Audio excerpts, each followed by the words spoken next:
По случай 1 ноември, Денят на народните будители, днес в голямата зала на културния център беше организирана церемония, на която в присъствието на високопоставени лица, гости и граждани, ученици от Царибродското основно училище и гимназията изнесоха подходяща програма. Всяка година на този ден се припомняме, че будителството не свършва с имената от учебниците, но живее във всеки, който учи, твори, вдъхновява, пази традицията и я предава, каза приветственото си слово кмета на общината Владица Димитров.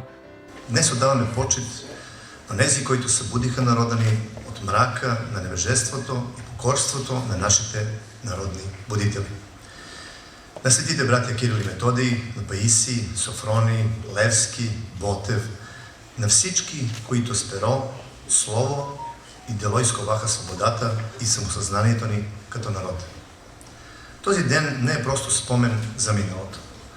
Той е пътеводна светлина в настоящето, време на изпитания, на духовна обърканост и на външни влияния, които често ни карат да забравим кои сме.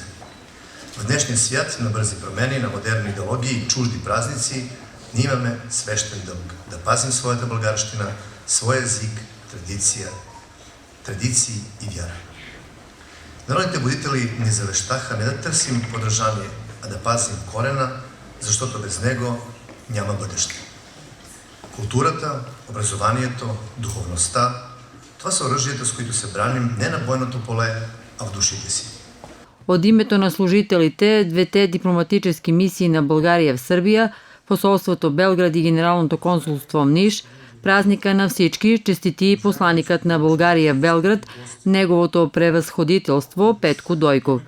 Чест е за нас да бъдем заедно с вас на отбелязването на един от най-съкровените български празници – Деня на народните будители, който в някогашната ни традиция е бил свързан и с почитането на паметта на духовния покровител на нашия народ, свети Иван Рилски.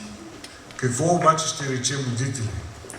Справедливо ли днес възприемаме този ден повече като училищен празник, отколкото като общонационален празник? До неотдавна имаше разбиране, че историческите достижения на един народ са резултат от усилията на всички. Колективната воля винаги е била важна, разбира се, но в основата на всеки успех стоят личностите, или както бихме се изразили днес, лидерите. Тези, които вдъхновяват, тези, които мотивират, тези, които са способни да виждат по-напред в бъдещето. Ето такива именно са българските будители, просветители, хора на науката и изкуството, революционери, общественици. И макар че за някой думата будител звучи тревожно, в действителност тя е много точна. Гостите и присъстващите в залата приветства и Братислав Стаменов, директор на Царибродската гимназия Свети Кирил и Методий. Това е денят, в който даваме почет на книжовници, просветители, духовници, революционери, на всички, които с делото си ни дариха самосъзнание, език, култура и вяра.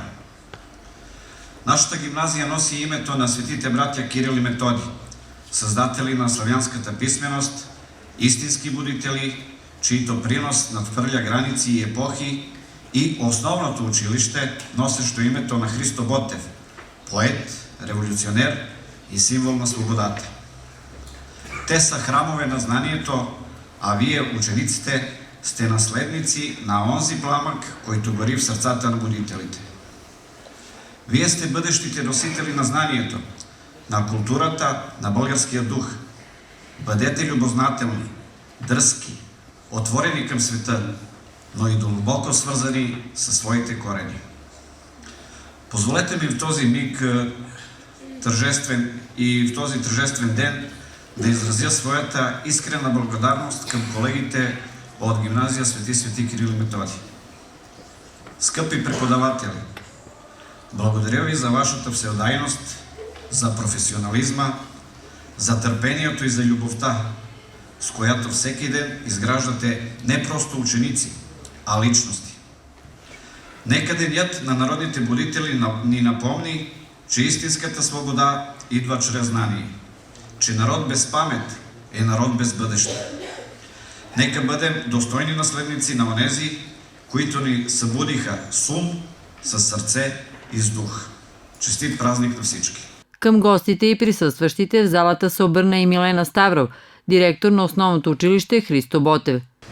На вечерята на един от най-светлите български празници, 1 ноември, Деня на народните будители, нека да си спомним имената на великите хора, които са допринесли за културата, образованието, националното възраждане, духовното просвещение и свободата. Свети Кирил и Методий, Христо Ботев, Васил Левски, Иван Вазов, Любен Каравелов, братя Миладинови, Паисий Хилендарски, свети Иван Рилски, доктор Петър Берон и много други известни и безименни просветители още преди много години запалиха искрата на съзнанието и вярата в по-доброто бъдеще на народа. Тази искра се превърна в пламък, който ни топли в настоящето, но същевременно ни задължава да пазим истинските ценности и да продължим смело напред. Днес будителството продължава във всеки учител, ученик, творец и млад човек, който пази културата и традицията живи.